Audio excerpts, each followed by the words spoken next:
এই জন্য ইব্রাহিম আলাইহিসসালামের যে সুন্নাহগুলো ছিল, কোরবানি ইব্রাহিম আলাইহিসসালামের সুন্নাহ।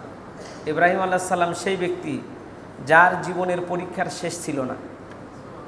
সুবহানাল্লাহ বলবেন না? এই জন্য মানব জীবনে আমাদেরও পরীক্ষার শেষ আছে কি? নাই। অনেক সময় এই পরীক্ষায় দিতে গিয়ে আমরা যদি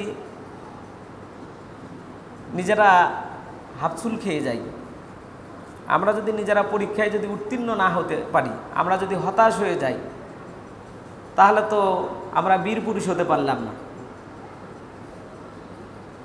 তখন বীর পুরুষদের দায়িত্ব হলো তারা সবসময় সাকসেস হবে, তারা সবসময় কি হবে? তাদের জীবনে হতাশা থাকবে না।